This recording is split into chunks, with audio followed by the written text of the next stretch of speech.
మీ మోకాల నొప్పులకు ఎటువంటి సర్జరీ లేకుండా ఎపియాన్ పెయిన్ క్లినిక్ అందిస్తున్న అత్యాధునిక చికిత్స.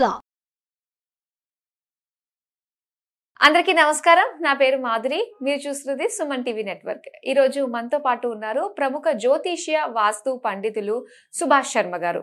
నమస్కారం గురుగారు. శ్రీమాత్రే నమః. శ్రీ గురుభ్యో నమః. శుద్ధలక్ష్మీర్మోక్షలక్ష్మీ జయలక్ష్మీ సరస్వతి శ్రీలక్ష్మీ వరలక్ష్మీశ్చ ప్రసన్నా మమ సర్వదా. ప్రేక్షకులందరికీ కూడా శ్రీమాత్రే నమః. గురుగారు, మరి అక్షయ తృతీయ వస్తుంది కదండి. అక్షయ తృతీయ అంటేనే ప్రతి ఒక్కరు కూడా బంగారం కొనాలి అని చెప్పేసి చాలా ఆరాట పడిపోతూ ఉంటారు. అసలు అక్షయ తృతీయ రోజు బంగారం నిజంగానే కొనాలంటారా? మరి కొనలేని వాళ్ళ పరిస్థితి ఏంటి? అసలు అక్షయ తృతీయ రోజు శాస్త్రీయంగా మనం చేయాల్సిన పనులేంటో తెలుసుకోవాలనుకుంటున్నామండి. మనకు రాబోయేటటువంటిది 30వ తారీఖు అక్షయ తృతీయ. అక్షయ తృతీయ అనగానే చాలామంది బంగారం కొనుక్కోవడము, లేదు అనంటే గనక ఇంట్లో మనకు విశేషమైనటువంటి పూజాది క్రతువులు చేసుకోవడము. ఇక అక్షయ తృతీయ అంటే చాలామందికి బంగారమే గుర్తుకొస్తుంది. ఎలాగైనా సరే బంగారం తీసుకోవాలి, ఇక బంగారం తీసుకోకపోతే ఆ సంవత్సరం అంతా కూడా నష్టమే వస్తుంది అని చెప్పి భ్రమ పడిపోతూ ఉంటారు. నిజానికి అక్షయ తృతీయ అనేటటువంటిది మీ జీవితాన్ని ఉద్ధరింపజేసుకోవడానికి, మీ జీవితాన్ని మార్చుకోవడానికి ఏర్పడినటువంటిదే అక్షయ తృతీయ అని అర్థం. మీకు వేదమునందు శాస్త్రమునందు ఎప్పుడైనా మీరు గుర్తుపెట్టుకోండి, అక్షయ తృతీయ రోజున ఏమేమి జరిగాయి, పురాణాలలో కానీ ఇతిహాసాలలో కానీ సనాతన సాంప్రదాయంలో కానీ ఏమేమి కార్యక్రమాలు జరిగాయి, ఎలాంటి పనులు జరిగాయి అనేటటువంటివి మీరు తెలుసుకోవాలి. ఎందుకంటే అవి తెలుసుకుంటే మనం బంగారం కొనుక్కోవాలా, లేదా ఇంట్లో పూజాది క్రతువులు చేసుకోవాలా, దాన ధర్మాలు చేసుకోవాలా మనకు అర్థమవుతుంది. ఎందుకంటే ఎప్పుడైనా గుర్తుపెట్టుకోండి, అక్షయ తృతీయ రోజున జరిగినటువంటి పురాణ ఇతిహాసాల గాథలు ఏంటి అంటే, అక్షయ తృతీయ రోజున పరశురామ జయంతి, అంటే పరశురాముడు భూమి మీద పుట్టినటువంటి రోజు కాబట్టి ఆ పరశురాముడి యొక్క జయంతిని జరుపుకుంటారు.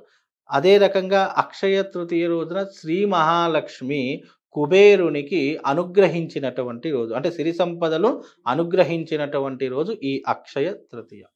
అలాగే ధర్మరాజుకి సాక్షాత్తు సూర్య భగవానుడు అక్షయ పాత్ర ఉంటుంది కదా, అంటే అక్షయ పాత్ర అంటే మనం ఏది కోరుకుంటే అది దాని నుంచి బయటకు వచ్చేటటువంటి పాత్ర అక్షయ పాత్ర. ఆ అక్షయ పాత్రను ప్రసాదించినటువంటి రోజు ఈ యొక్క అక్షయ తృతీయ రోజున. కాబట్టి ఇది చాలా విశేషమైనటువంటిది. అందులోనూ పంచమ వేదమైనటువంటి శ్రీ మహాభారతాన్ని లిఖించినటువంటి రోజు కూడా, అంటే వ్యాస భగవానుడు గణపతికి చెప్పినటువంటి సందర్భం కూడా ఈ అక్షయ తృతీయ రోజునే.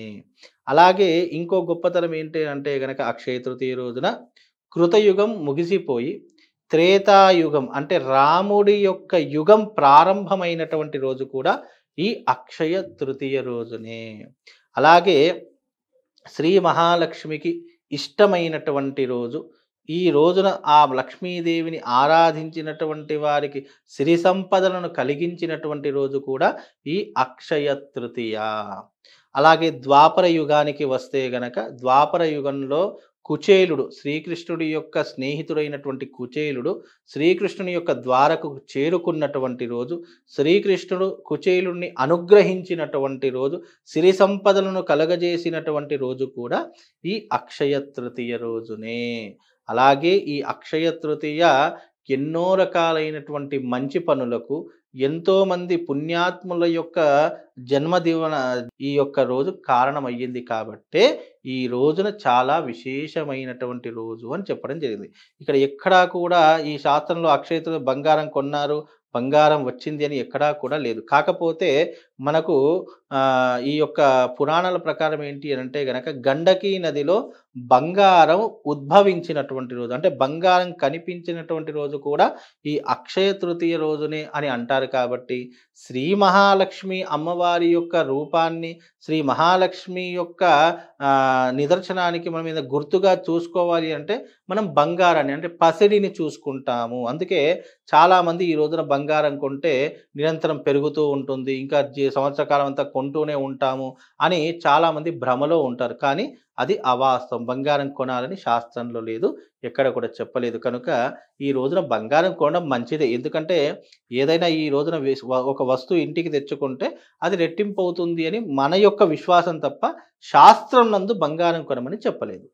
ఇక విషయానికి వస్తే ఈ రోజున బంగారం కంటే విలువైంది ఏముంటుంది అని అంటే గనక, శ్రీ మహాలక్ష్మీదేవిని మన ఇంట్లోకి తీసుకురావాలంటే ఉప్పు తీసుకొని రండి.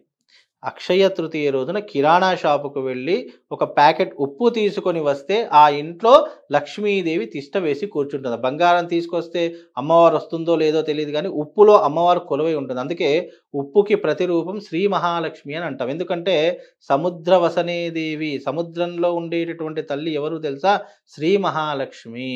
అందుకే సముద్ర గర్భం నుండి ఉద్భవించినటువంటి తల్లి, సముద్రరాజుకి పుత్రిక అయినటువంటి శ్రీ మహాలక్ష్మి ఆ రోజున సముద్రంలో దొరికే ప్రతిదీ కూడా లక్ష్మీప్రదంగా అంటాం. అందుకే అలా సముద్రంలో దొరికే గవ్వలు కానివ్వండి, సముద్రంలో దొరికేటటువంటి గోమతి చక్రాలు కానివ్వండి, సముద్రంలో దొరికేటటువంటి విలువైనటువంటి ఉప్పు కానివ్వండి, ఇవన్నీ కూడా లక్ష్మీదేవికి ప్రతీకగా మనము సూచించుకుంటాము. లక్ష్మీదేవికి ప్రతీకగా మనము దాన్ని పూజిస్తూ ఉంటాం. అందుకే ఆ రోజున ఉప్పు తీసుకొని రావడం ద్వారా విశేషమైనటువంటి పుణ్య ఫలితాలు కలుగుతాయి.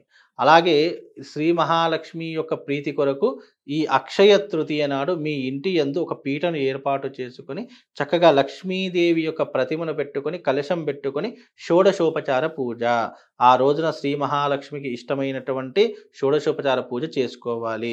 లక్ష్మీదేవికి ఇష్టమైనటువంటి అష్టోత్తర శతనామావళి కానివ్వండి, లలితా సహస్రనామం కానివ్వండి, దేవి ఖడ్గమాల పారాయణం కానివ్వండి, కనకదార స్తోత్రం కానివ్వండి, లేదు అనంటే గనక అమ్మవారికి ఇష్టమైనటువంటివి విష్ణు సహస్రనామ పారాయణం కానీ ఇవి చేసుకోవడం ద్వారా మీ ఇంట్లో సిరి సంపదలు కొలుతీరుతూ ఉంటాయి.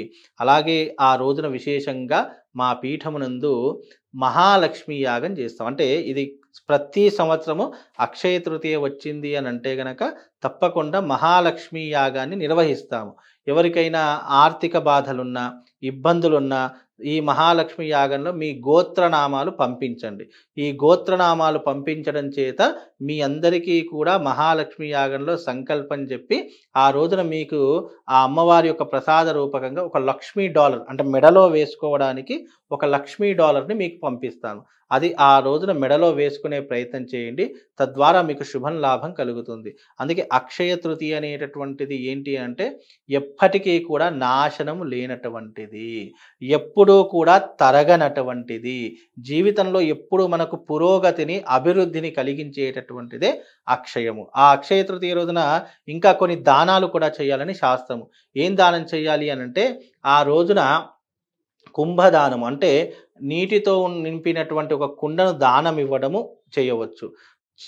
అలాగే గొడుగు దానము, చెప్పుల దానము, అన్నదానము, అలాగే ఆ రోజున విశేషంగా చేయవలసినటువంటి దానము సువర్ణ దానము అని చెప్పడం జరిగింది. సువర్ణ దానం ఇప్పుడంటే బంగారం ఎవరు దానం చేయలేరు, ఎందుకంటే చాలామందికి విశేషంగా బంగారం విపరీతంగా పెరిగినటువంటి రోజులు కాబట్టి ఇవి చేయలేం. కాబట్టి కనీసం వీలైతే అన్నదానం, బంగారం కంటే విలువైనది ఒక మనిషికి కడుపు నిండా భోజనం పెట్టడం, ఇలాంటి దానాలు చేసుకోండి. దానం వల్ల పుణ్యం కలుగుతుంది, పుణ్యం వల్ల పాపాలు నశింపబడతాయి, పాపాలు నశింపబడితే మనం పుణ్యాత్ములమైపోయి మనం చేసిన ఏ పనిలోనైనా విజయం చేకూరుతుంది. అందుకే ఈ అక్షయ తృతీయ మీ జీవితాన్ని మార్చేటటువంటి తిథి. అక్షయ తృతీయ రోజున శ్రీ మహాలక్ష్మి యాగము హైదరాబాద్ పట్టణంలో నిర్వహించబడుతుంది. మీకు వీలుంటే గనక వచ్చే ప్రయత్నం చేయండి.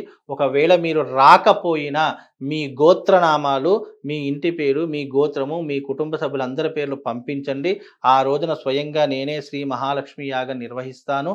అక్కడ ఆ మహాలక్ష్మి యాగంలో మీ గోత్రనామాలను చెప్పేటటువంటి ప్రయత్నం చేస్తాను. కాబట్టి అక్షయ తృతీయను శ్రీ మహాలక్ష్మి రూపకంగా పూజించుకోండి. ఆ రోజున ఎవరిని పూజించాలి?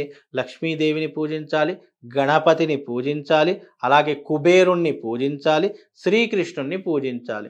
వీళ్ళందరినీ కూడా పూజనీయంగా మన వేదము శాస్త్రం మనకు చెప్పినటువంటి విషయాలు కనుక ఈ రకమైనటువంటి పూజా విధానాలు చేసుకొని ఈ రకంగా దాన ధర్మాలు చేసుకోండి. మీ అందరికీ మహాలక్ష్మి అమ్మవారి యొక్క అనుగ్రహంతో పాటు అందరికీ అక్షయ తృతీయ శుభాకాంక్షలు. అక్షయ తృతీయకి సంబంధించి చాలా చక్కటి విషయాలు మాకు తెలియజేసినందుకు ధన్యవాదాలు గురువుగారు.